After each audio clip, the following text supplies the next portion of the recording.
ओम शांति सभी को। जय जिनेन्द्र। Lions club of king circle lioness के द्वारा पर्यूषण व्याख्यान माला में आप सभी का हार्दिक स्वागत है। ब्रह्मा कुमारी गीता बहन, आपका भी हार्दिक स्वागत है।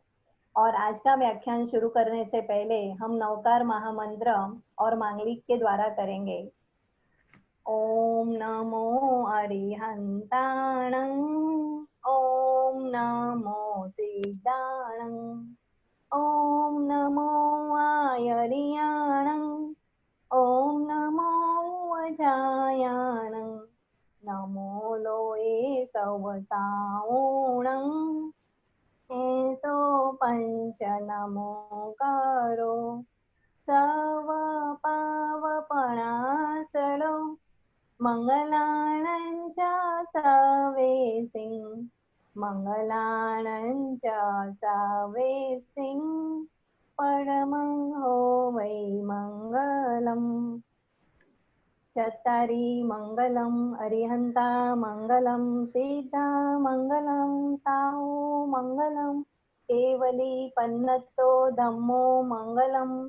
चत्तारि लोगुत्तमा अरिहन्ता लोगुत्तमा सिद्धा लोगुत्तमा साहु लोगुत्तमा केवली पन्नतो धम्मो लोगुत्तमा। चत्तारि शरणं पवज्जामि अरिहन्ते शरणं पवज्जामि, सीधे शरणं पवज्जामि, साहु शरणं पवज्जामि, केवली पन्नतो धम्मं शरणं पवज्जामि। ए चार मांगलिक, चार उत्तम, चारना शरण आ भवे पर भवे भवो भव होजो। પહેલું માંગલિક કહું છું એ લોકમાં જે ઉત્તમ તે અરિયંત દેવ સમો નહીં કોઈ હોય, સૌ શરણા સ્વામી મુજ હોય।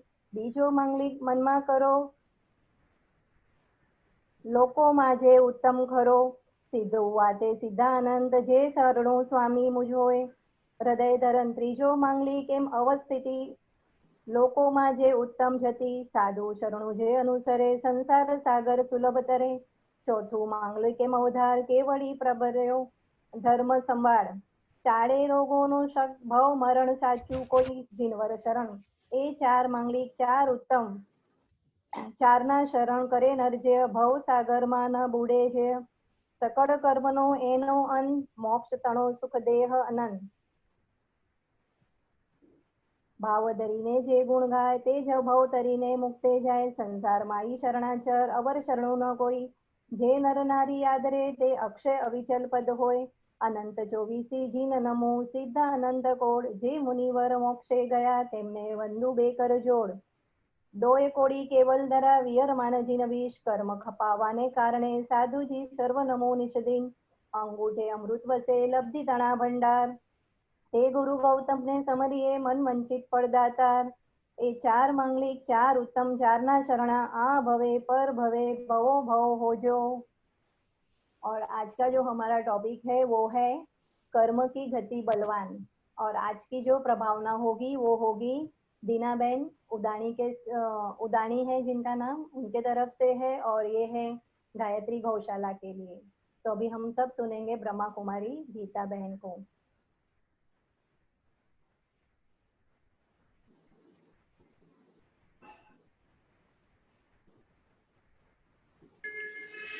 कर्म करो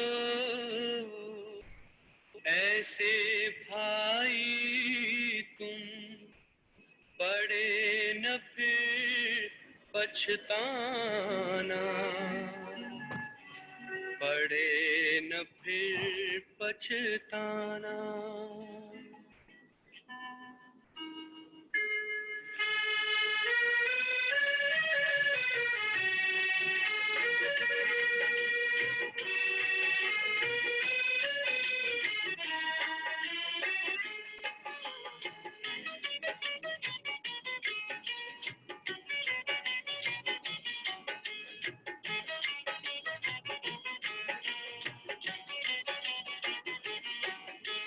कर्म करो ऐसे भाई तुम, पड़े न फिर पछताना, पड़े न फिर पछताना। कर्म करो ऐसे भाई तुम, पड़े न फिर पछताना, पड़े न फिर पछताना। एक दिन तो धर्मराज को पड़ेगा मुख दिखलाना, पड़ेगा मुख दिखलाना। एक दिन तो धर्मराज को पड़ेगा मुख दिखलाना, पड़ेगा मुख दिखलाना। कर्म करो ऐसे भाई तुम पड़े न फिर पछताना, पड़े न फिर पछताना। कर्म करो ऐसे कर्म करो, कर्म करो ऐसे कर्म करो।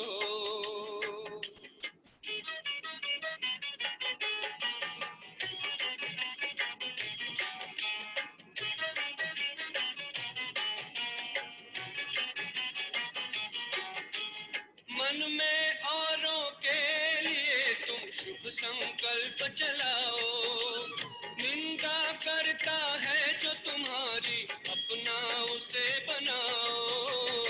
आंखों से कभी बुरा न देखो, पड़े जो आंख झुकाना, पड़े जो आंख झुकाना। आंखों से कभी बुरा न देखो, पड़े जो आंख झुकाना, पड़े जो आंख झुकाना। कर्म करो ऐसे भाई तुम पड़े न फिर पछताना, पड़े न फिर पछताना। कर्म करो भाई कर्म करो, कर्म करो भाई कर्म करो।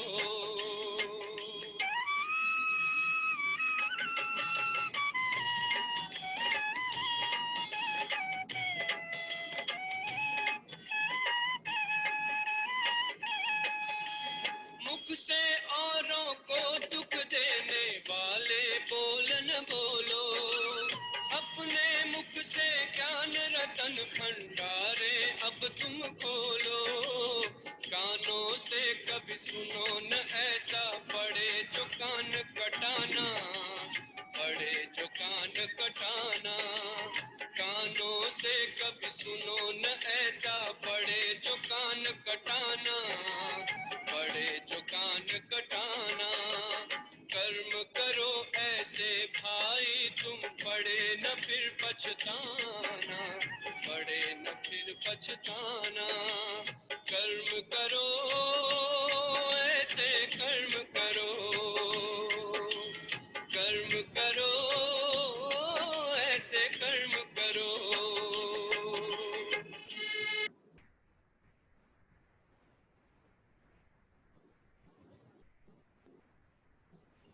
ओम शांति। जय जिनेंद्र। आज पुनः एक बार हम सभी मिल रहे हैं और इस मिलने में हम सभी को फिर से एक नए विषय को लेकर के आगे बढ़ना है और ये हमारा विषय है कर्म की गति बलवान। कर्म जो कि सभी धर्मों की विशेष व्याख्या का विषय रहा है, क्योंकि धर्म होता ही है कर्म की व्याख्या करने के लिए, कर्मों को सुधारने के लिए, आचरण को सुधारने के लिए, और उन कर्मों के गति और विधि दोनों को ही समझना यही किसी भी साधक का परम कर्तव्य है। कर्म की गति जितनी और जैसी रहती है वैसी ही उसकी परिणति अर्थात परिणाम मिलता है, और जिस विधि को हम अपनाते हैं वैसे ही कर्म की गति हम बना सकते हैं। तो आइए आज हम जानते हैं कि जैन दर्शन के अनुसार कर्म क्या है, कर्म कैसे होते हैं, कर्म को कैसे बदला जाता है, कर्म के फल से क्या क्या अनुभूति होती है और कैसे किए गए कर्मों का नाश किया जाता है।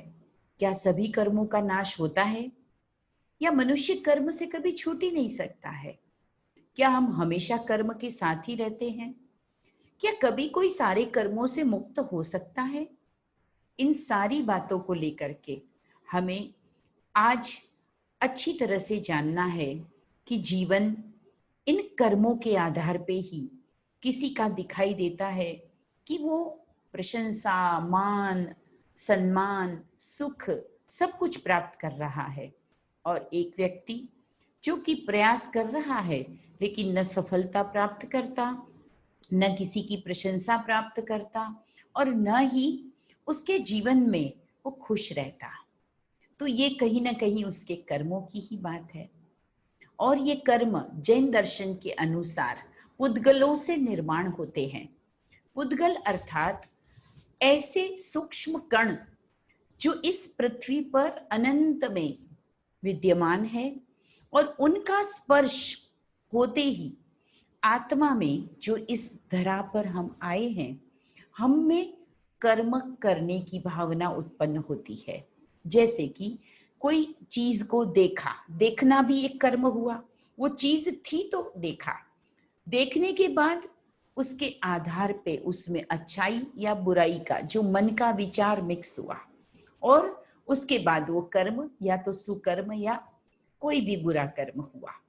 अब कर्म को उत्पन्न करने वाले मुख्य जो तत्व है, जिसको द्रव्य भी कहते, मूल तत्व भी कहते हैं, इसे भी हमको जान लेना चाहिए। जब हम तत्वों को जान लेते हैं तो तत्वों के आधार पर ही कर्मों की व्याख्या भी हम कर सकते हैं। ऐसे तो जैन दर्शन के अंदर 8 प्रकार के कर्मों का जो वर्णन है, जो हम सभी जानते हैं: ज्ञानावरणीय कर्म, दर्शनावरणीय कर्म, वेदनीय कर्म, मोहनीय कर्म, आयु कर्म, गोत्र कर्म, नाम कर्म और अंतराय कर्म। इतनी विस्तृत व्याख्या है कर्मों की। और इन 8 कर्मों में से कुछ घाती कर्म, कुछ अघाती कर्म के रूप में भी वर्णन किया गया है। जो आप सबने सुना है कि कुछ कर्म है जिनका नाश हो सकता है, और कुछ कर्म जीवित रहते नाश नहीं होते, वो शरीर बदलने के साथ आत्मा के साथ चले जाते हैं। अर्थात वो इस प्रकार आत्मा से जुड़ जाते हैं, चिपक जाते हैं, संलग्न हो जाते हैं कि उसका आत्मा को अगले जन्म में भी, कई जन्मों तक भी असर दिखाई देता है।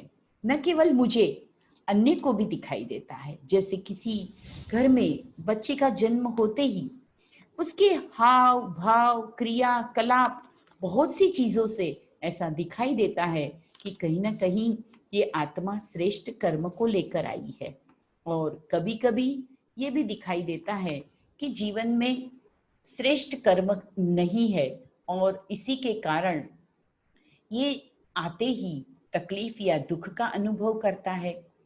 और इसी को ही अगर हम जीवन में समझ लेंगे कि क्या बात है, कि क्या फर्क है हर किसी के अंदर, ये हमें देखना होगा।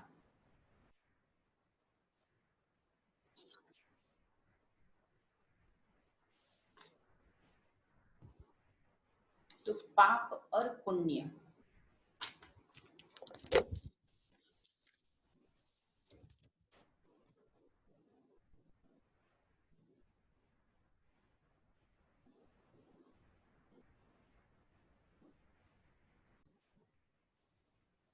तो पाप और पुण्य, इन दोनों का जो जीवन में असर है, जो दिखाई देता है, इसे हम अच्छी तरह से समझने के लिए इन तत्वों को जाने बिना नहीं समझ सकते हैं।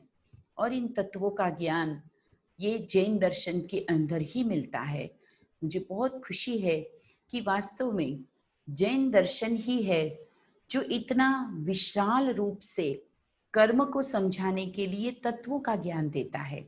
हम सबको भी इन तत्वों को जानना बहुत जरूरी है, जिसमें जीव, अजीव, पाप, पुण्य, इसी प्रकार आश्रव, संवर, निर्जरा, ये 3 पुरुषार्थ के, और बंध और मोक्ष, इस प्रकार के 9 तत्वों की बात है। एक एक तत्व को अगर हम समझते हैं तो हम धीरे धीरे कर्मों को भी अच्छी तरह समझ सकते हैं। जब जीव धरती पर आता है, यानी जो चेतन सत्ता आत्मा है वो धरती पर आती है, शरीर में आती है, तब फिर वो उनके जीवन का शुरुआत होती है कर्मों की, क्योंकि वो अजीव तत्वों के संपर्क में आती है। जैसे मैंने कहा कुछ देखा तो आंखों के द्वारा उसका भी एक कर्म हो जाता है। इसी तरह कुछ स्वाद, कुछ सुगंध, कुछ चीजों में बातचीत, कुछ चीजों में हम संबंध जोड़ते हैं, भोग भोगना शुरू करते हैं, खुशी और दुख के मारे, अंदर कोई ना कोई कषाय के मारे, या कभी खुशी के आधार पर। इस तरह से हम कर्मों में प्रवृत्त हो जाते हैं। और इन्हीं कर्मों के दो भेद मुख्य रूप से हम सभी जानते हैं कि पाप भी कर्म होते हैं, पुण्य भी कर्म होते हैं। अब पाप कर्म और पुण्य कर्म की भी बहुत विस्तृत व्याख्या है। तो हम बात बात में ये बात तो कहते हैं कि पापों से बचना है, पुण्य करना है, परंतु ये पापों से बचने की जो विधि है, जो गति है, वो हम जानते हुए भी कई बार अपना नहीं पाते हैं। क्यों? तो बहुत सुंदर वर्णन है जैन दर्शन में ही, क्योंकि आश्रव यानी आकर्षण के प्रभाव में जब आत्मा किसी भी तत्व के आकर्षण के प्रभाव में जुड़ती जाती है, खिंचती जाती है, तो इस प्रकार जैसे किसी नाव के अंदर छोटे छोटे छेद के माध्यम से बाहर का वो पानी, सागर और नदी का वो पानी अंदर प्रवेश करता जाता है, धीरे धीरे वो नाव उस पानी से दबती समाप्त होती चली जाती है। जैसे कोई खाली घड़ा अगर सीधा पानी में बहा दीजिए तो वो डूबता नहीं है, क्योंकि वो घड़ा है, ऊपर से उसको खुला है। परंतु जैसे ही उसके आसपास कोई मिट्टी चिपक जाती है, कोई कचरा चिपक जाता है, तो उसका वजन बढ़ते बढ़ते बढ़ते वो डूबने लगता है। जैसे ही उस कोई पानी के फोर्स से वो कचरा निकल भी जाता है तो वो वापस उल्टा होकर तैर भी सकता है। ठीक वैसे ही आत्मा इस जीवन में आई, जीव इस जगत में आया और कर्म का खाता उसका शुरू हो गया। इस कर्म के खाते में लगातार आकर्षणें बढ़ती गई। उन आकर्षणों ने आत्मा को ऐसा बांधा कि कभी तो वो मोहनीय कर्म में फंसा, कभी वो ज्ञान के भी विशेष अभिमान, बुद्धि के अभिमान वाले कर्मों में फंस गया। वो खुद को तो आत्म स्वरूप से भूलकर और देह की ही अलग अलग उपलब्धियों, डिग्रियों के आधार पर आगे चलाता चला गया। उसी भान में विचरण करने लगा कि मैं ये हूँ, मैं वो हूँ, और उस ज्ञान की जो उसके ऊपर परत दर परत चढ़ती गई, उसने उसके स्व के स्वरूप को ही भुला दिया।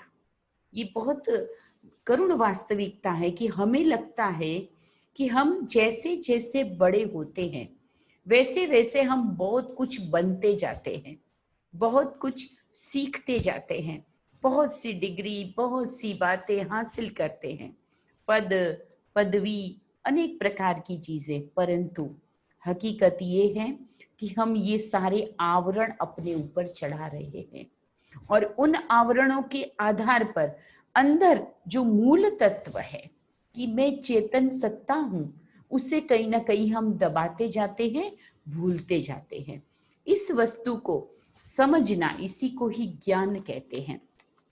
और जीवन में फिर जैसे हमारे इस तरह के कर्म, वैसे ही कर्म सामने भी आते हैं, और कभी हम ज्ञान की प्राप्ति करना भी चाहते हैं, लेकिन ऊपर के आवरण इतने ज्यादा होते हैं कि उन आवरणों में हम खुद ही अटके हुए, भटके हुए रह जाते हैं और ज्ञान की प्राप्ति भी नहीं कर पाते हैं।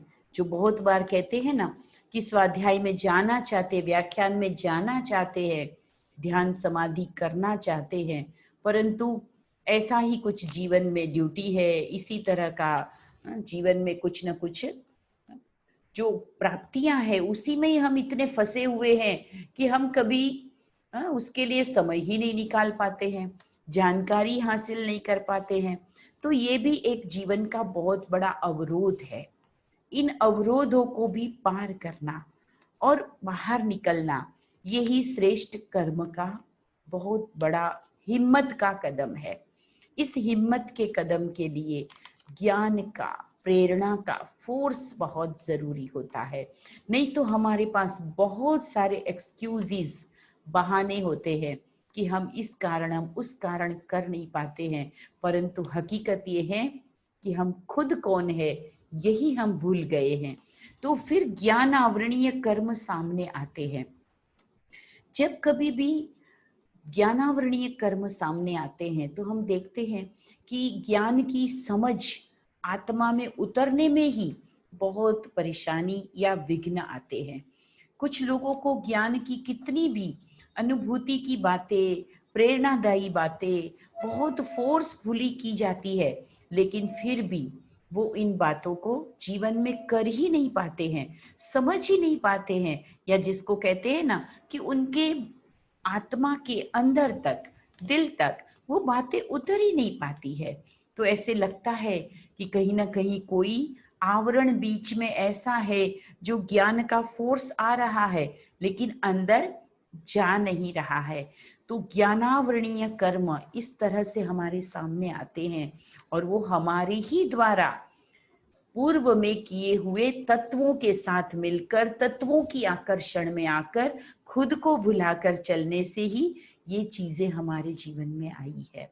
इसी तरह दर्शनावरणीय कर्म, बहुत बार आप देखेंगे कि हम कोई अच्छे स्थान पर जाना चाहते हैं, हम कुछ पाना चाहते हैं, हम किसी साधु भगवंतों को, पवित्र आत्माओं को, ज्ञानी जन को, मुनि जन को मिलना चाहते हैं, परंतु हम उस दर्शन से भी वंचित ही रह जाते हैं।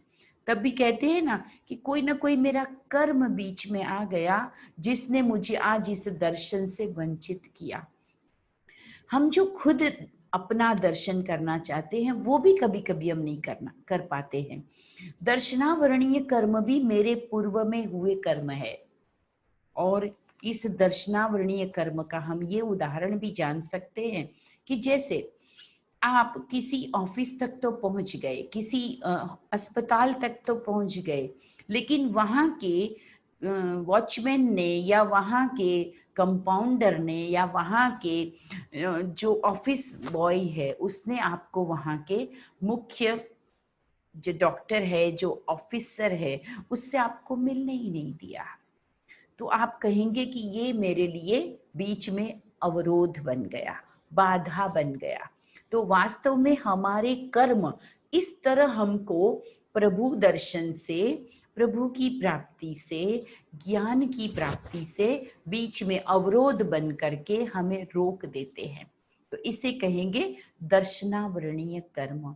इसी तरह मोहनीय कर्म, हम सब जानते हैं कि संसार में आने के बाद हर आत्मा को अपने संबंधों में, अपनी चीजों में, अपने मेहनत से प्राप्त की हुई अनेक प्रकार की जो अचीवमेंट्स है उसके साथ बहुत ज्यादा लगाव होता है, और विशेष लगाव तो संबंधों का ही है, जो हर व्यक्ति महसूस कर रहा है कि मैं अपने ही संबंधों की जाल में बुना हुआ हूँ, बंधा हुआ हूँ।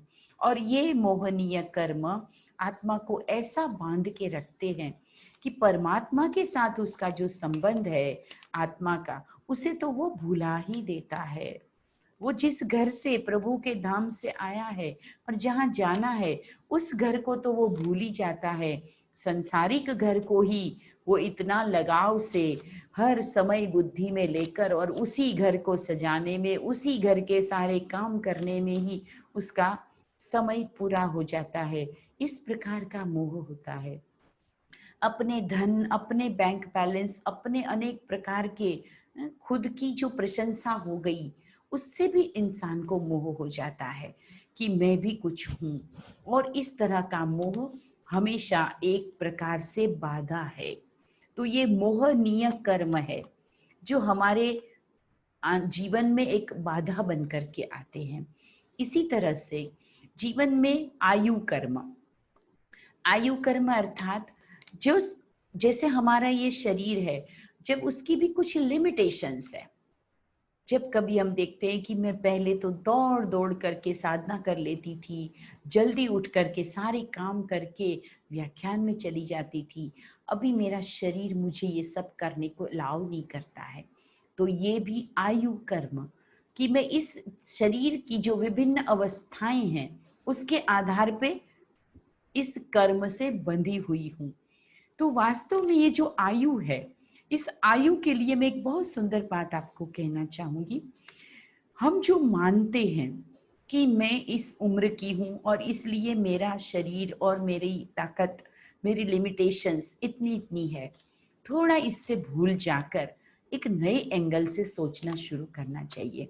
कुछ वक्त पहले माउंट आबू में हमारे पास डॉक्टर दीपक चोपड़ा आए थे, जो यूएस में एक मोटिवेशनल स्पीकर है और साइंस और टेक्नोलॉजी और अनेक प्रकार के विषय पर वो बातों को क्लियर करते हैं और उसके आधार पर जीवन जीने का विज्ञान समझाते हैं।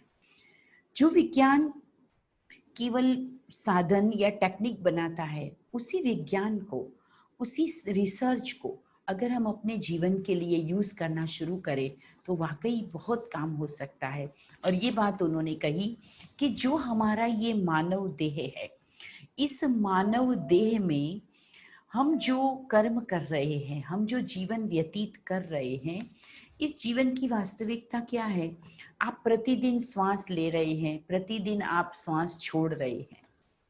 इस आधार पर आपके शरीर में हर दिन, हर क्षण कुछ अंदर प्रवेश होता है, यानी नए सेल्स तैयार होते हैं।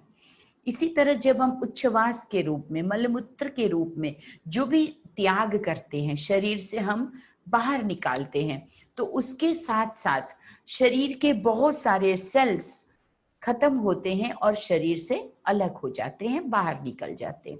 ये जो प्रक्रिया है रोज सेल्स की बनने की और रोज पुराने सेल्स के समाप्त होने की, इसके पीछे का जो लॉजिक है उन्होंने बहुत सुंदर बताया, काउंटिंग बताया।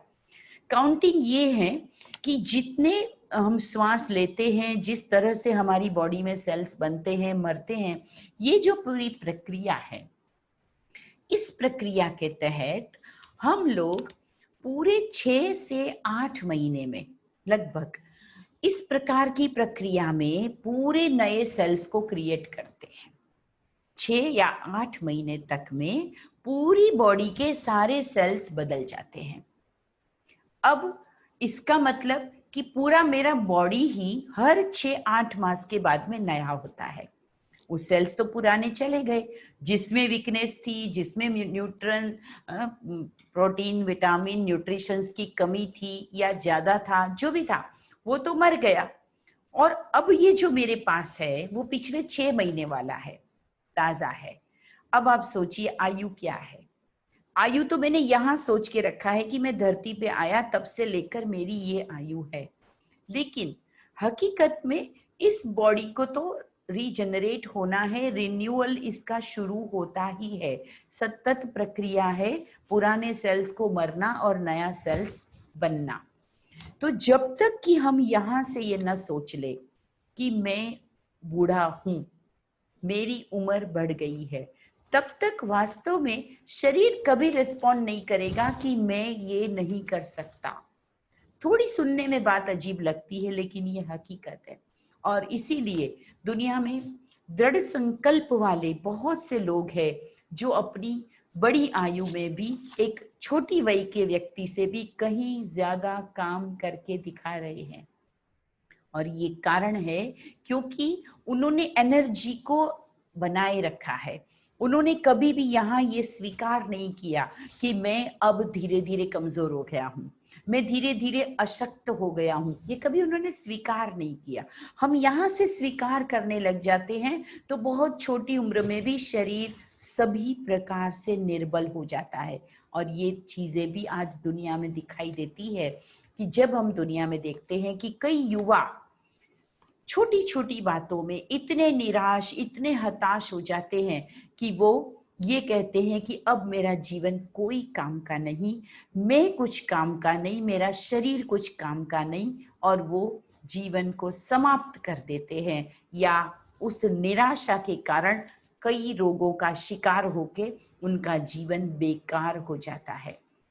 ये कुछ और नहीं है, ये सारा खेल हमारे मन का है। तो आयु कर्म तभी लागू होता है जब हम मन को यानी आत्मा को ये स्वीकार करने के लिए तैयार करते हैं कि मेरी आयु हो चली है। आप ये कतई स्वीकार मत कीजिए, कभी भी स्वीकार मत कीजिए। हमेशा अपने को उसी बचपन वाली सुंदर भावनाओं में, सुंदर निर्दोष पने में, सहज भाव में, सहजीकता से चलाते चलिए। आप कभी भी निर्बल नहीं हो सकते। ये एक फॉर्मूला है, आप याद रखिएगा। ये जीवन कोई साधारण नहीं है। मानव जीवन अति दुर्लभ, अति उत्तम गाया हुआ है। एक वैज्ञानिक ने कहा था कि अगर ह्यूमन बॉडी कभी वैज्ञानिकों के सफल परीक्षण के बाद लेबोरेटरी में बन के तैयार हो भी गई तो इस बॉडी की लेबोरेटरी कॉस्ट उन्होंने साइंस के हिसाब से बताई थी, लगभग 200 करोड़ लगेगी। 200 करोड़ में ये बॉडी बनके मिल जाएगी। शायद ये भी एक सस्पेक्टेड बात है।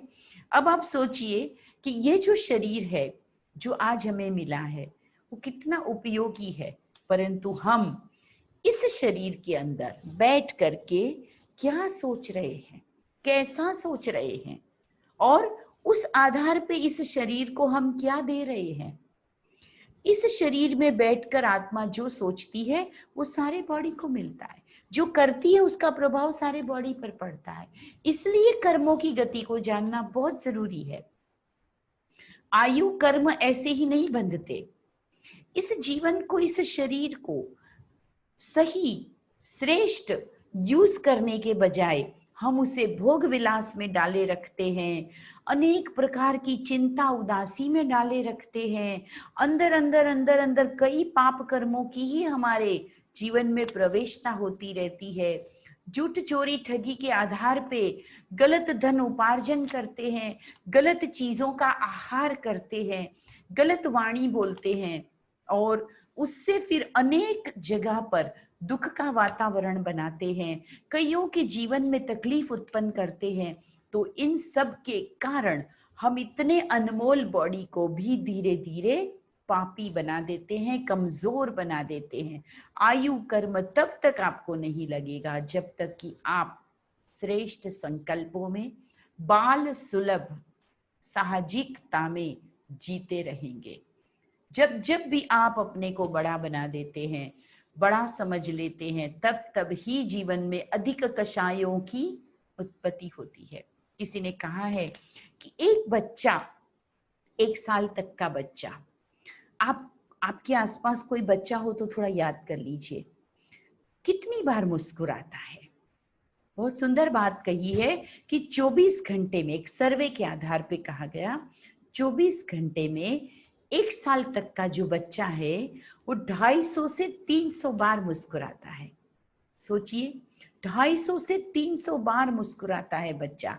परंतु हम जो आज बहुत ज्ञान, बहुत धन, बहुत पहचान, ये सब कुछ प्राप्त कर चुके हैं, समझदार हो गए हैं, बलवान हो गए हैं, हमारे पास बहुत दुनिया के अनुभव आ गए हैं, हमने दुनिया के बहुत डेस्टिनेशन देख लिए, बहुत देश घूम लिए, पर आज वो बचपन वाला जो हास्य था, जो स्माइल थी, जो खुशी थी, आज कितनी। कल सवेरे 7 बजे से लेकर आज के सवेरे के 7 बजे तक में थोड़ा गहरी जाके याद कर लीजिए, कितनी बार मुस्कुराए या कितनी बार गुस्सा हो गए। तो क्या पाया हमने? हम बड़े हो गए पर हमारी उपलब्धियां छोटी हो गई, हमारे गुण छोटे हो गए, कम हो गए। जो हम लेकर के आए थे वो परमात्मा का दिया हुआ, वो सब कुछ हमने गंवा दिया। दुनिया के बाजार में ऐसी कर्म की कमाई करने निकले कि जो अपनी कमाई, जो अपनी झोली में लेकर के आए थे, वो तो सारा गंवाते चले गए। आज कई लोग ऐसे हैं जिनको मुस्कुराए बहुत दिन हो गए, वो मुस्कुराना भूल गए, उसे लाफ्टर क्लब में जाके डॉक्टर एडवाइस करते हैं कि आपको मुस्कुराने की बहुत जरूरत है, आप इसलिए लाफ्टर क्लब ज्वाइन कर लीजिए। और वहां गुदगुदी करके किसी तरह से जोक्स सुनाकर, उनके सामने funny pictures, funny jokes, funny videos दिखा दिखा कर उसे हंसाया जाता है। सोचिए, दुनिया का एकमात्र प्राणी है मानव कि जिसे हंसने के लिए भी ट्रेनिंग लेनी पड़ रही है, बाह्य साधनों का सहारा लेना पड़ रहा है, क्योंकि वो कर्मों का बोझ ऐसा ऊपर आवरण के रूप में आ गया कि हमारे मूल गुण शांति, आनंद, प्रेम वो हमें कहीं खो गए हैं। और इसीलिए हर साधक का लक्ष्य है अनंत चतुष्टय को प्राप्त करना, है ना। अनंत चतुष्टय क्या है? 4 सिद्धियां। जैन दर्शन कहते हैं अनंत ज्ञान, अनंत वीर्य, अनंत शक्ति और अनंत आनंद। ये 4 अनंत यानी अनलिमिटेड जीवन में आ जाए, यही मेरी साधना का लक्ष्य है। तो मेरे कर्म किस तरह के हैं? क्या उस अनंत सुख, अनंत शक्ति की ओर मैं बढ़ रही हूँ, या जो जीवन में साहजिक सुख प्राप्त था, साहजिक रूप से जो मेरा आनंद था, वो भी कहीं ना कहीं दिनों दिन मैं खोती जा रही हूँ। इस पर विचार करना, क्योंकि ये कर्म का ही बोझ है जो आत्मा को अपनी खुद की स्मृति से भी दूर कर देता है। जैसे किसी अच्छी चमकीली धातु पर भी जब मैल चढ़ना शुरू होता है, तो उस मैल की वजह से वो धातु की चमक दिखाई नहीं देती, पहचान ही नहीं रहती कि ये कौन सी धातु है, ये कौन सा पदार्थ है। इतना ऊपर मैल चढ़ जाता है। वही स्थिति मानव की होती है जब वो व्यर्थ कर्मों में, नेगेटिव बातों में अपने आप को उलझा देता है और स्वयं की स्मृति से दूर हो जाता है। इसीलिए तत्वों में जो 3 बातें बताई, हमने जीव अजीव को समझा जिससे कर्म की उत्पत्ति होती है, पाप और पुण्य को भी समझा है। जैन दर्शन में विशाल रूप से पाप पुण्य की व्याख्या है, सभी धर्मों में है।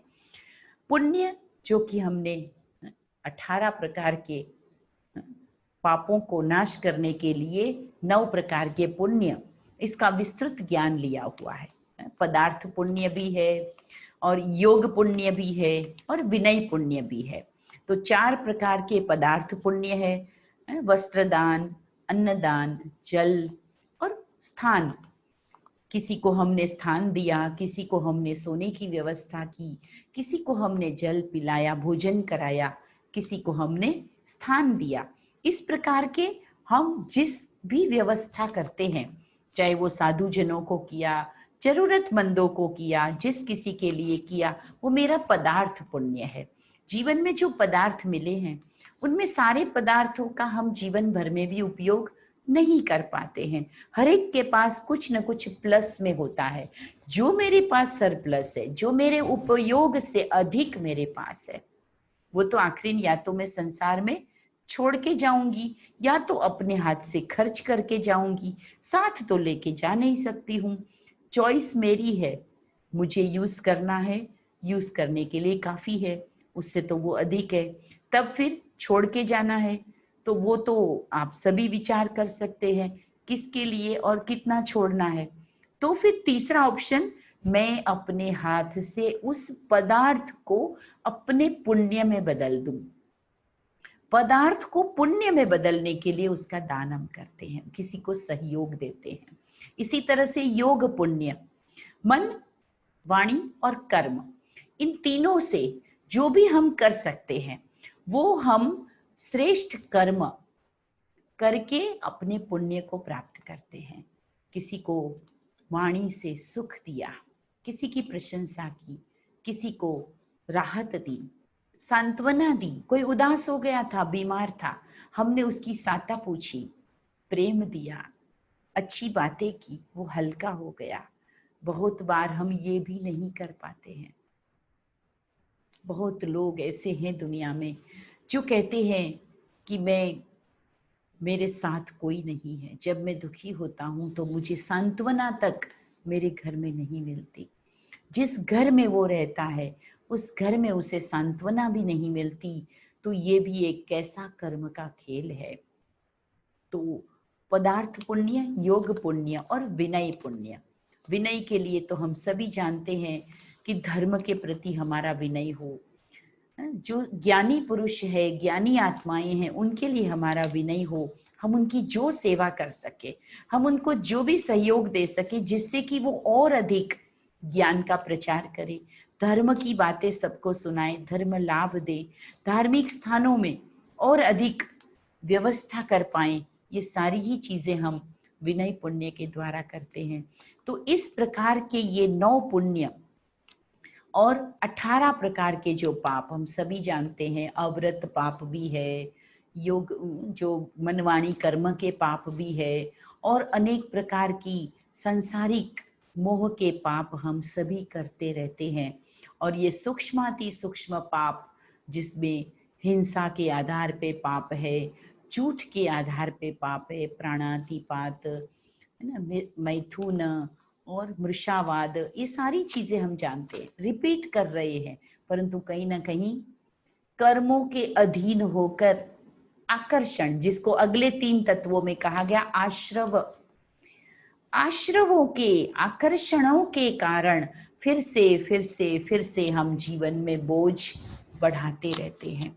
तो ये जो आकर्षण है सांसारिक पदार्थों की, सांसारिक संबंधों के अंदर सुख ढूंढने की, इन आकर्षणों से परे जाना है तो संवर और निर्जरा इसे अपनाना होगा। संवर और निर्जरा क्या है? तो संवर अर्थात रोकना, जैसे जिस जगह नाव में छेद हुआ है उसे वहीं पर किसी और चत्ती लगाकर उसे बंद कर देना, आना उस पदार्थ का उस पानी का अंदर बंद करना, जिसके लिए हम व्रत लेते हैं, पचखाण लेते हैं कि ये मैं नहीं करूंगी, ये मैं नहीं बोलूंगी, इस वस्त्र को यूज नहीं करूंगी, इस तरह का खाना नहीं खाऊंगी, रात्रि भोजन नहीं करूंगी, रोज में इतने पानी को छान कर पीऊंगी। ये चीजों करने से कम मेरे अंदर वो हिंसक भावनाएं नहीं आएगी या मैं हिंसा के निमित्त नहीं बनूंगी। परंतु इन सब के साथ ज्ञान आवरणीय कर्म इन सब को जागृत करने के लिए बहुत कभी आगे बढ़ा लेता है। हमें अपने जीवन को इन वेदनीय कर्मों की तरफ जाने से रोकना है, क्योंकि जो हमें 5 व्रत का उल्लंघन करके जो बुरे कर्म मुझसे होते हैं, ये मेरी वेदना के रूप में सामने आते हैं। और वेदनीय कर्म को हम जानते हैं, मनोवेदना भी अनेक प्रकार की है, तो साथ साथ शारीरिक वेदना भी अनेक प्रकार की है। और इस वेदना से व्यथित होकर आज सारा विश्व परेशान है। एक छोटे से वायरस ने दुनिया में प्रवेश करके न जाने कितने धार्मिक स्थानों को बंद कर दिया, कितने विद्यार्थियों की पढ़ाई को बंद कर दिया, कितने ही आयोजनों को बंद कर दिया, कितने त्योहारों को रोक दिया, कितने लोगों के मेल मिलाप को रोक दिया। हाँ, कुछ प्रकृति के लिए अच्छा भी हो गया, परंतु ये दिखा रहा है कि जब पाप कर्मों की अति इकट्ठी होती है तो कोई ना कोई प्रकार की वेदना सामने आती है। और ये वेदनीय कर्म आज हम कितने ही हॉस्पिटल्स में देख रहे हैं कि कैसे तड़प तड़प के कई लोग, कई जीव अपने शरीर को त्याग रहे हैं। ये तड़पना क्या है? आत्मा को समय नहीं लगता है कि मेरा समय आ गया है इस देह को छोड़ने का। वो तो अनेक भोग और अनेक इच्छाओं के भोगने के, प्राप्त करने के दौड़ में लगी हुई है, और अचानक जीवन में ये बातें आ जाती है और वो कुछ ही घंटों में, कुछ ही दिनों में उसे नोटिस आना शुरू हो जाता है कि तुम्हारा वक्त आ गया। तो वो तड़पन जो होती है मानसिक इच्छा नहीं है और शरीर सपोर्ट नहीं करता है, और ऐसे में आत्मा और अधिक तड़पती है। खुदा न खास्ता कभी जरूरत पड़ भी जाए या आन पड़ जाए, मुसीबत आ भी जाए, मुझे लगने लगे कि मेरी अंतिम घड़ी इस देह को छोड़ने की आ गई है, मन को तुरंत स्थिर कर दे, मेरे कर्मों का अंत आ रहा है। हिसाब पूरा करने का समय आ रहा है। कोई बात नहीं, एक नया गेम, नया खेल खेलने का समय मिल रहा है। अगर इस देह को छोड़ना ही है तो बहुत खुशी से एक वस्त्र को उतारते हैं वैसे उतार सके। कहने में सहज लगती है ये बात, बहुत कठिन होती है। सभी जानते हैं कि इस शरीर को एक जरा सी गर्म तिली लग जाए तब भी मचल उठता है पूरा शरीर। वो मृत्यु को जब सामने देखता है तो न जाने कितनी उसके अंदर एक हलचल उठ जाती है, वो उलझ जाता है, वो मचल उठता है और वो तड़पने लगता है। मुझे एक संकल्प आज धारण करना है। मेरे कर्मों का हिसाब मेरे साथ है और मुझे विश्वास हो कि मैं जितने भी मेरे से पुण्य कर्म हो सके वो करती ही रहूंगी। चाहे ये शरीर छूट जाएगा तो दूसरे शरीर को लेकर के भी ज्ञान से, ध्यान से, पुण्य से, विनय से मुझे अपने कर्मों के खाते को उज्जवल बनाते ही रहना है। और उसमें अगर यह शरीर छूट भी गया तो भी मुझे उस वक्त भी कर्मों को हावी नहीं होने देना है। मैं अपनी साधना को हावी रखूं। जो पहले से ही आत्मभान में है, आत्म अभिमान में है, उसे फर्क नहीं पड़ेगा कि वो देह का त्याग कर रहा है। जिस दिन धरती पर आए हैं उस दिन ही जाने का दिन भी लिखवा लिया है। ये अलग बात है कि वो डायरी उस स्विट्जरलैंड के बैंक खातों की तरह दिखाई नहीं देती है, उस अकाउंट का नंबर नहीं पता, वो तारीख पढ़ने का ज्ञान नहीं हमको, परंतु जाना तो है ही। तो वेदना के साथ क्यों? वेदनाओं को लेके नहीं जाएं, जाएं तो आराम से शरीर छूटे। बहुत भाग्यशाली होते हैं वो लोग जिनको अंत के समय में ये वेदनीय कर्मों की उत्पत्ति नहीं होती, जो इस तन से हड्डी हड्डी तक, दिल तक, जिगर तक, खून के एक एक कतरे में, श्वास के एक एक घड़ी, एक पलक जो नैमिष्य जिसको बोलते हैं, पलक झपकने वाली एक एक क्षण में भी जिन्होंने ये ध्यान रखा कि मैं निमित्त मात्र इस धरा पर हूं, मैं अजर अमर अविनाशी आत्मा हूं, और वो परमात्मा की तरफ जाने का, उस ऊंची स्थिति तरफ जाने का मेरा कभी भी समय आएगा तो मैं यहाँ से जाने के लिए सदा हर्षित रहूंगी। तो ये वेदनीय कर्मों से उपराम हो जाएंगे हम।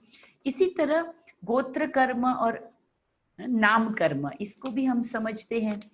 गोत्र कर्म अर्थात कभी कभी जाति के आधार पे भी बहुत सी चीजें हैं जो हमें फेस करनी पड़ती है। तभी दुनिया में जातिवाद एक बहुत बड़ा भेद माना गया।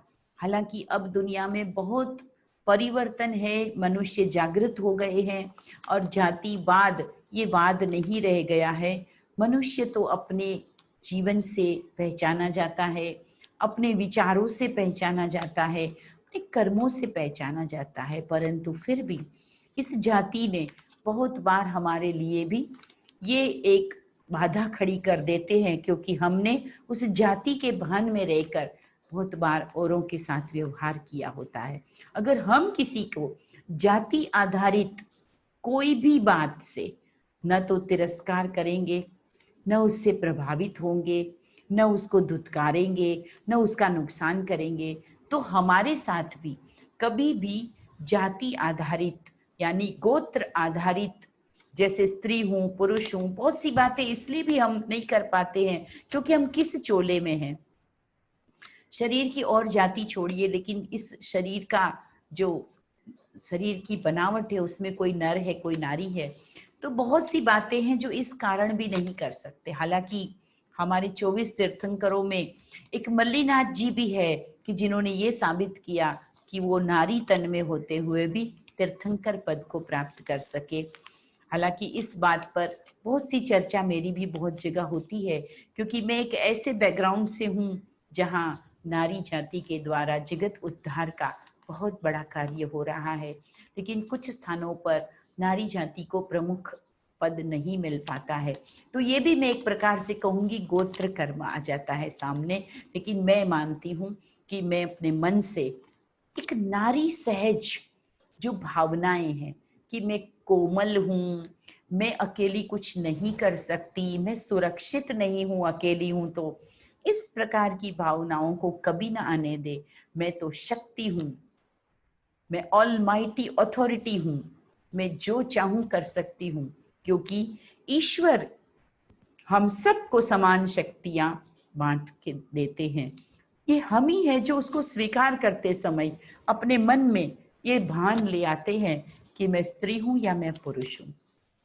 अगर मैं पुरुषत्व के भान में रहती हूँ तब भी गलत है, क्योंकि पुरुषत्व कभी कभी अहंकार को लाता है, स्वामित्व उनमें ज्यादा होता है और वो चाहता है कि मेरे ऑर्डर पे सब कुछ चले, मेरे द्वारा औरों को डर लगे, मेरा प्रभाव ऐसा हो कि मुझसे सभी डरे।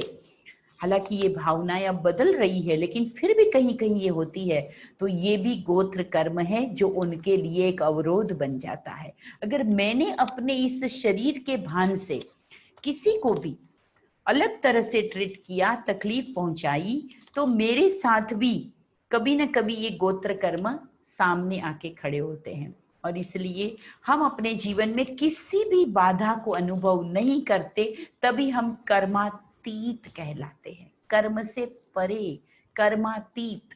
और यही हम सबका लक्ष्य होना चाहिए कि जब हम आत्म जागृति करें, जीवन का एक ऊंचा लक्ष्य मेरे सामने हो, तब न तो ये शरीर मेरे लिए अवरोध रूप बने, न मेरी आयु मेरे लिए अवरोध रूप बने, न मेरा नाम जाति आदि मेरे लिए अवरोध रूप बने, न मेरा अहंकार बीच में आए, न मेरा किसी प्रकार का संकोच बीच में आए, न कोई डर, न कोई संसारिक लोक लाज।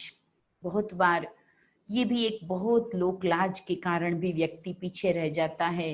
रोज रोज धर्म साधना करूंगी और इस प्रकार जीवन में परिवर्तन कर दूंगी तो संसार में कैसे रह पाऊंगी, क्योंकि संसारी लोग तो अलग तरह से चलते हैं, साधकों को तो संसार के साथ मेल नहीं भी हो पाता है।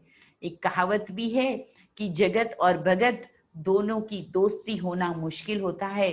अगर कोई साधना में बहुत दृढ़ हो जाएगा तो नेचुरली है कि जगत के, संसार के जो और लोग हैं उनको उनकी आलोचना होगी, उनको लोग क्रिटिसाइज करेंगे, उनकी लोग निंदा भी करेंगे। कभी कभी हो सकता है कि उनके साधना के पथ पे रोकने वाले भी मिल जाएंगे, वो उनको रोकेंगे, टोकेंगे, अनेक प्रकार से अवरोध डालेंगे। लेकिन मैं इतनी अपने आप को शक्तिशाली बनाऊं कि मैं जो श्रेष्ठ कर्म करना चाहती हूँ उसमें किसी का भी ना कोई संबंध, न कोई पदार्थ, न मेरी आयु, न मेरा पद, न मेरी जाति, न किसी और की बातें, न किसी का मेरे ऊपर पड़ने वाला कोई भी प्रकार का प्रभाव मेरे लिए, मेरे रास्ते का अवरोध बने। इस तरह से कर्मों से मुझे ऊपर आना है तो मुझे निर्जरा यानी तप को अपनाना होगा। 9 तत्वों में निर्जरा सबसे विशेष है। निर्जरा अर्थात ऊपर चढ़ी हुई मैल या धूल को जड़ाते जाना, उतारते जाना, और इसीलिए इसको तप कहते हैं। जैसे अग्नि तप किसी भी चीज के ऊपर के कचरे को जला देती है, स्वच्छ हो जाती है, चीज शुद्ध हो जाती है।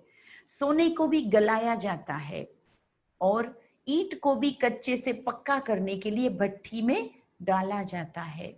तो हम भी तपस्या की ऐसी भट्ठी जलाएं, तप करे तो इतना तीव्रतम हो, निर्जरा हो जाए ऊपर आए हुए सभी कर्मों की। और ये बंध और मोक्ष जो लास्ट के 2 तत्व है। तो बंध यानी अब तक के जो जोड़े हुए बंधन, क्या करूं मैं तो ऐसा हूं, क्या करूं मेरे घर में तो ऐसी परिस्थिति है, क्या करे मेरे घर में तो किसी ने ऐसा तप किया ही नहीं है, मेरे परिवार में से तो कोई धर्म के मार्ग पर जा ही नहीं रहा है, तो क्या हो गया, सो व्हाट, मुझे जो करना है उसमें इन सब कोई भी बंधनों में मुझे नहीं रुकना है। और तब मुझे मोक्ष की यानी कि सभी कर्मों की निर्जरा की प्राप्ति होगी। जैन दर्शन में मोक्ष का मतलब केवल दुखों का अंत नहीं माना गया, केवल शरीर को छोड़ने को मोक्ष नहीं कहा गया है। मोक्ष अर्थात आत्मा को अपनी उच्चतम स्थिति, जो मैंने पहले ही कहा कि चतुष्टय की प्राप्ति, और वो अनंत चतुष्टय क्या है, जो पहले ही हमने कहा, अनंत ज्ञान, अनंत शक्ति, अनंत वीर्य और अनंत आनंद, यानी कि एक शक्तिशाली आत्मा के रूप में संपूर्ण जीवन का अनुभव जीवित रहते होना भी मोक्ष ही है। तो कर्मों के लेप क्षेप से आत्मा अपने को मन की श्रेष्ठ स्थिति से ही मुक्त कर पाती है। जैसे चिकने घड़े पर कोई भी चीजें चिपक नहीं पाती, रंग भी कोई चढ़ नहीं पाता, हम भी अंदर से अपने आप को ऐसा बनाते चले कि जल में कमल रहता है, वैसे किसी भी परिस्थिति में रहे, लेकिन ये कर्मों की वर्गणा हमें बांधकर, ये पुद्गलों की प्रवेशता हम में होकर और हमें कहीं गिरा न दे, हमें कहीं बोझिल न बना दे, हमें कहीं मैला न बना दे। ये छोटे छोटे कर्म पर भी हमें ध्यान देना होगा। कौन सी बातें हैं जो कर्म करना चाहते हैं, सुधारना चाहते हैं, तब भी सुधरने नहीं देती, और वो बातें क्या है? वो बातें हम सभी जानते हैं। वो है सबसे पहला आलस्य। कर्म का दुश्मन, साधना का शत्रु है तो पहला है प्रमाद अथवा आलस्य। महावीर स्वामी जी ने अपने 12.5 वर्ष की तपस्या में केवल 48 दिन प्रमाद किया था। नींद भी कितनी कम और आराम नहीं। तो इस आराम को हराम करके चेतना उत्साह से भरपूर हो करके धर्म मार्ग को साधा जाता है। वैसे भी कहते हैं, सुखार्थिनम कुतो विद्या, विद्यार्थिनम कुतो सुखम। विद्यार्थी जीवन में सुख से कोई सो जाए, सोफे पे पसर के पड़ा रहे, तो वो कैसे विद्या अर्जित करेगा? तो विद्यार्थी को सुख कहाँ और सुखार्थी को विद्या कहाँ? तो हम सब जीवन पर्यंत इस तरह से जिए कि हम एक विद्यार्थी है, जीवन की पाठशाला में सीखते जा रहे हैं, कर्मों के अनुभवों से सीखते जा रहे हैं, जीवन की घटनाओं से सीखते जा रहे हैं। जो प्रेरणादायी व्यक्तित्व है, साधु संत है, उनसे सीखते जा रहे हैं, किताबों से सीखते जा रहे हैं।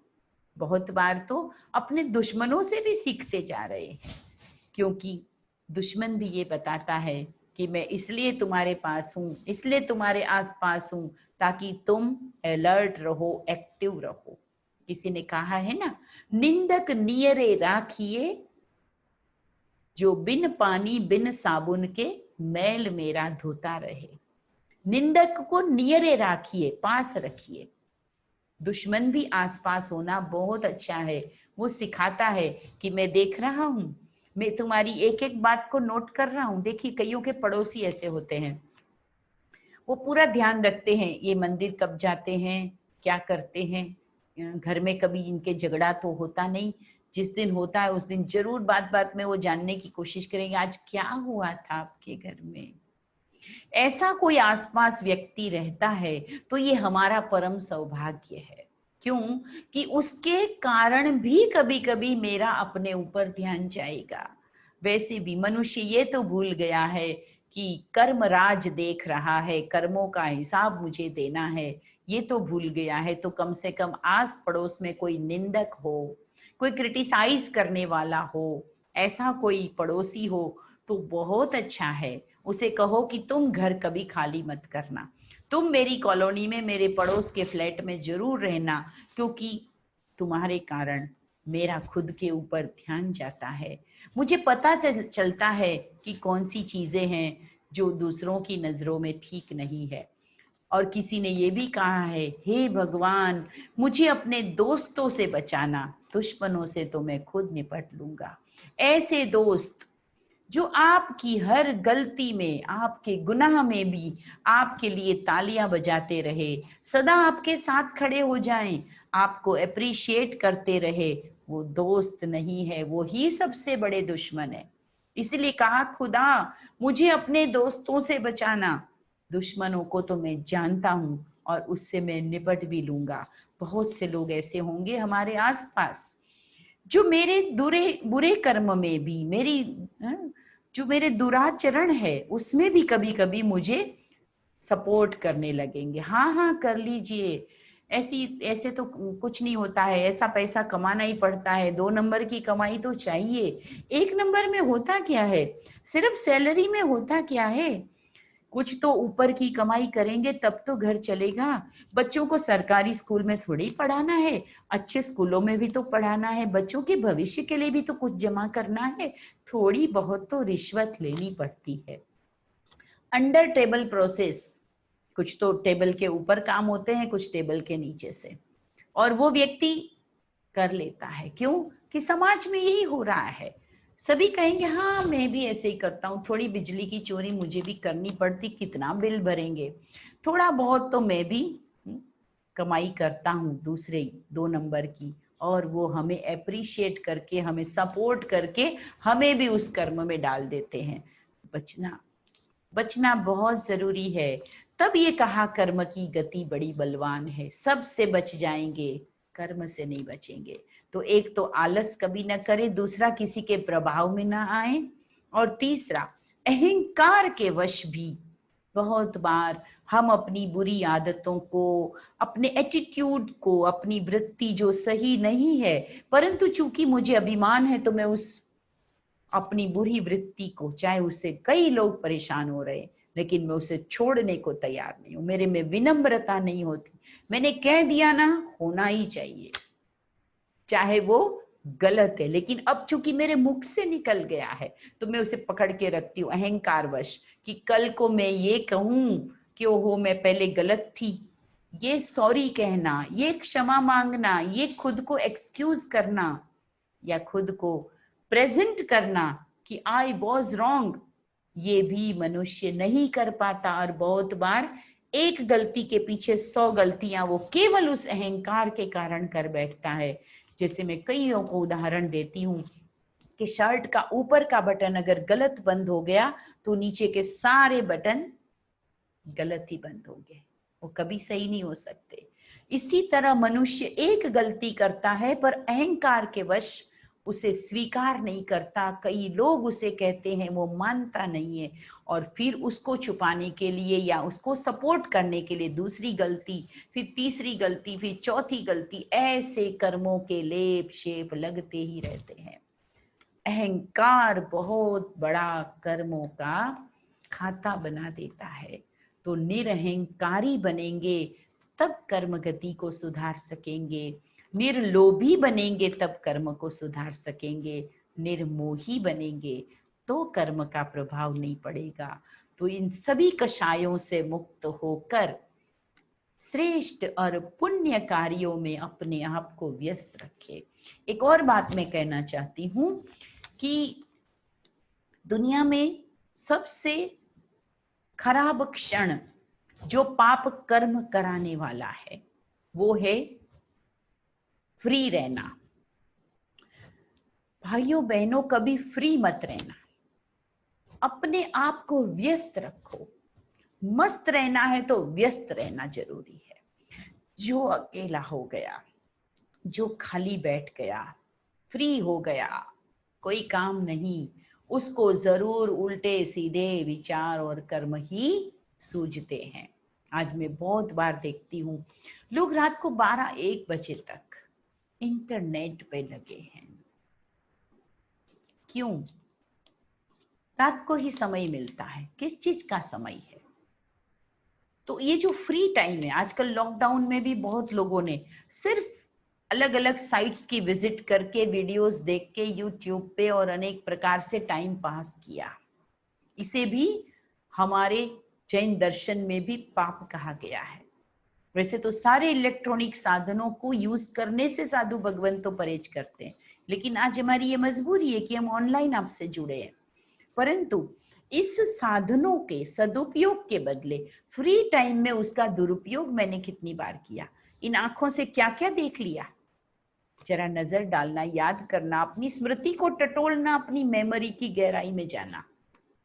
बात कड़वी जरूर है परंतु आज न देखने वाली अनेक बातें देखने में, खेलने में, जुआ खेलने में, ऑनलाइन गेम खेलने में, और उस गेम को खेलते खेलते कईयों की तो जिंदगी की गेम खत्म हो गई। क्यों? खाली मन शैतान का घर, empty mind is devils workshop हम सुनते आए हैं, पर अभी भी कई बार हम रचनात्मक प्रवृत्ति में अपने को बिजी करना, स्टडी का शौक रखना, पढ़ने का शौक रखना, इसके बजाय फ्री रहना पसंद करते हैं। और ये फ्री रहना पाप कर्मों की तरफ ले जाने वाला बहुत बड़ा कारण बन सकता है। तो हम अपने आप को व्यस्त रखें और श्रेष्ठ कर्मों की सभी बातों को सामने रखें। और एक कर्म की व्याख्या जो बाकी है, अंतरायी कर्म, ये मैंने इसीलिए पहले नहीं बताया क्योंकि ये सारी बातें जब ठीक होगी तो आपके अंतरायी कर्म कभी नहीं सामने आएंगे। अंतरायी कर्म अर्थात आपके जीवन में बाधा बनने वाली बातें, चाहते आप कुछ थे लेकिन कोई ना कोई बाधा आ गई और आप नहीं कर पाए। इस ऑनलाइन पर्युषण व्याख्यान माला की जब बात हो रही थी, शीला जी को याद है, तो उन्होंने कहा कि होगा, कैसे होगा, कई सारी बातें आई, होगा, परंतु मेरा एक ही संकल्प था कि अगर कोई शुभ संकल्प है तो वो होगा। हालांकि ये सारा सेटअप होना, उसके लिए विधि विधान, परमिशन, जो भी चीजें थी, सब कुछ होता चला गया, परंतु होके रहता है, हमें कोई बाधा रोक नहीं सकती अगर इंटेंशन प्योर है और मेहनत करने को हम तैयार है, बात करने को तैयार है, बात सुनने को तैयार है, समझने को तैयार है, दिन रात एक करके कुछ काम करने को अगर हम तैयार है तो अंतरायी कर्म कभी मेरे जीवन में नहीं आएंगे। बाधाएं उनको ही आती है जो बाधाओं से लड़ना नहीं जानते। कहते हैं ना, लहरों से डरकर नैया पार नहीं होती और कोशिश करने वालों की कभी हार नहीं होती। नन्ही चींटी दाना चुगने कितनी बार चढ़ती और कितनी बार गिरती है, पर एक दिन वो अपनी मंजिल को पा लेती है। उसकी मेहनत कभी बेकार नहीं होती, कोशिश करने वालों की कभी हार नहीं होती। तो कर्मों के इसी प्रवृत्ति में हम सभी हैं और हमारा अंतिम लक्ष्य है सारे कर्मों से मुक्त हो जाना। और उस मुक्त स्थिति में विचरण करने के लिए अभी से ही एक अटेंशन रखे, हर कर्म करते अपने को आत्मा समझकर और निमित्त मात्र शरीर से कर्म करें। ये जो शरीर के साथ हम भूल जाते हैं, मैं एक स्त्री हूँ, एक पुरुष हूँ, मैं एक फलाना प्रोमिनेंट व्यक्ति हूँ, मैं एक जिम्मेदार व्यक्ति हूँ, मैं प्रेसिडेंट हूँ, मैं सेक्रेटरी हूँ, मैं घर का मुखिया हूँ, मैं सोसाइटी का सेक्रेटरी हूँ। भूल जाइए, मैं एक आत्मा हूँ, निमित्त इस देह से कर्म कर रही हूँ। इसी भाव और भावना के साथ अगर हम कर्म करेंगे तो कुछ भी इम्पॉसिबल नहीं है। और कर्म की सारी वर्गणाओं से, सारे भेदों से, सारे चीजों से हम परे होते जाएंगे। और मैं चाहती हूँ कि आप सभी इसी प्रकार कर्म का आनंद लेके कर्म करें, कर्मों के अंदर फंसे नहीं, तो ये संभव है। चलिए अभी हम कुछ देर ध्यान का अभ्यास करते हैं। आज के विषय को अपने मन में उतारने के लिए, आज के विषय से अपने आप को और अधिक दृढ़ता से मजबूत बनाने के लिए, क्योंकि ये सब हमें सिर्फ सुनना नहीं है, सुनने के साथ हमें कुछ करना भी है। ये तो आप मानते हैं ना? तो करना है तो दृढ़ता लाइए। जो सुना है उसको आज ही संकल्पबद्ध होके मन से प्लान कर लीजिए, एक्शन के लिए तैयार हो जाइए। कल ही नहीं, आज ही नहीं, अभी इसी क्षण से मेरे जीवन में कर्म करने का तरीका क्या होगा, मैं कौन सी भावनाएं रखूंगी, कौन से मेरे कर्म करने में भाव होंगे, कौन से संस्कार होंगे, क्या मेरी विधि होगी, इन सब को बुद्धि में लाते हुए चलिए आत्मचिंतन की ओर बढ़ते हैं और इसी चिंतन में अपने आप को आगे बढ़ाना, सतत अभ्यास करना। ओम शांति। जय जिनेंद्र।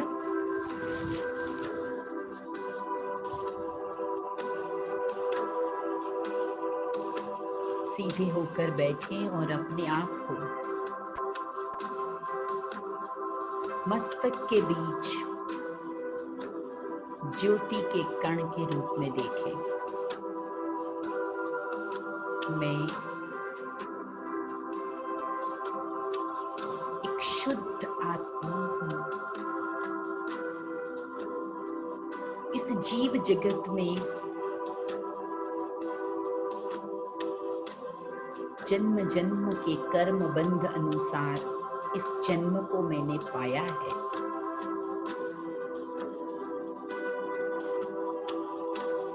मुझ में अनंत गुण, अनंत शक्तियां भरी हुई है।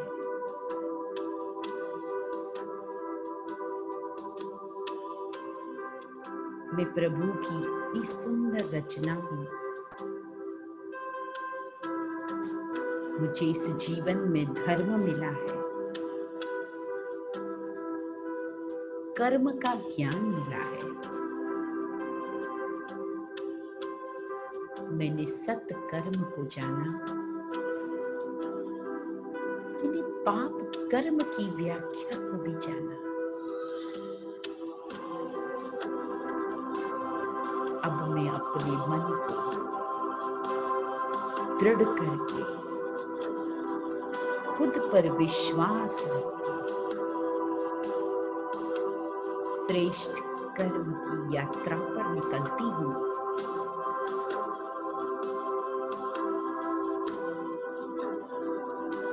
जीवन रूपी नाव चाहे कैसे भी डोलती रहे,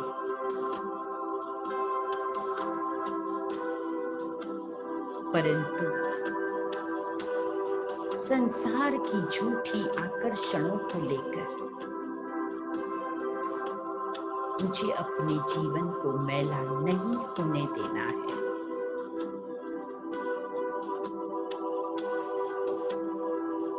जन्म जन्म से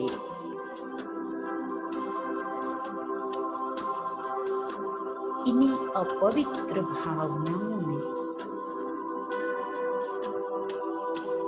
मुझे भटकाया। संसार के भंवर में उलझाया। न जाने कितने जन्म जन्म के चक्कर लगाए।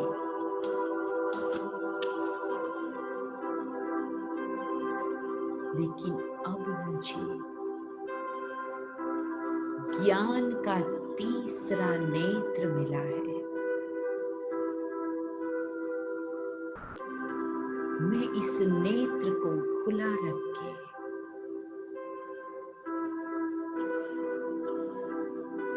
अपने वास्तविक स्वरूप में, आत्मिक रूप में टिककर सारे कर्म को अंजाम दूंगी। मैं मूल रूप से शांत स्वरूप आत्मा हूँ।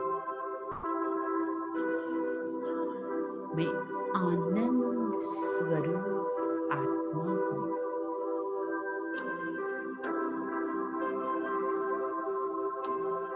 मैं प्रेम स्वरूप आत्मा हूँ।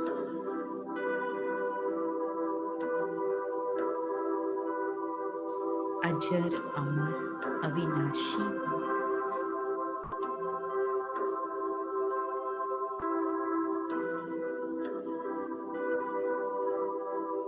जितने भी इस जन्म की मेरी पहचान है,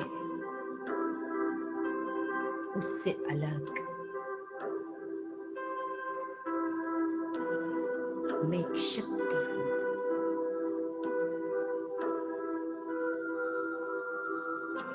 मेरा भविष्य मुझे ही निर्धारित करना है।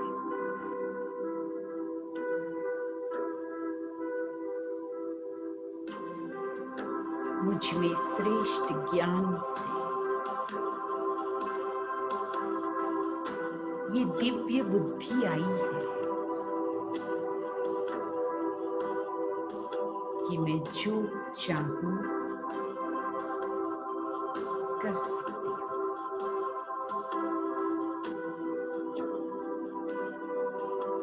परमात्मा मुझे धर्म की श्रेष्ठ बुद्धि दे रहे हैं।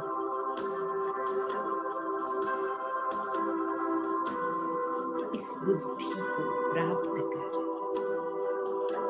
मुझे ही अपने जीवन के निर्णय करने हैं। किसी भी मोड़ पर सत्य को, निष्ठा को, जीवन के मूल्यों को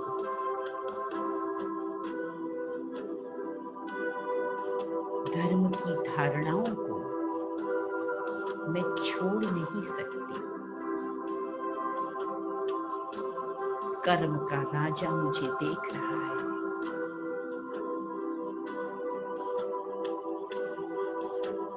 इसलिए मुझे वही देखना है, वही सुनना है, वही बोलना है, वही सोचना है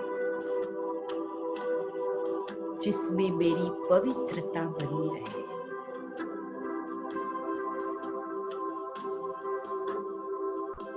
मन में मैल न आ जाए। क्षणिक सुखों के लिए अनंत सुखों को मैं छोड़ नहीं सकती। निरंतर मुझे अपने उस उच्च लक्ष्य का ज्ञान बुद्धि में रखना है। एक क्षणिक सुखों का संसार मुझे आकर्षित नहीं कर सकता। मैं शक्तिशाली हूँ, मैं ज्ञानवान हूँ, चरित्रवान हूँ और यही मेरी शक्ति है।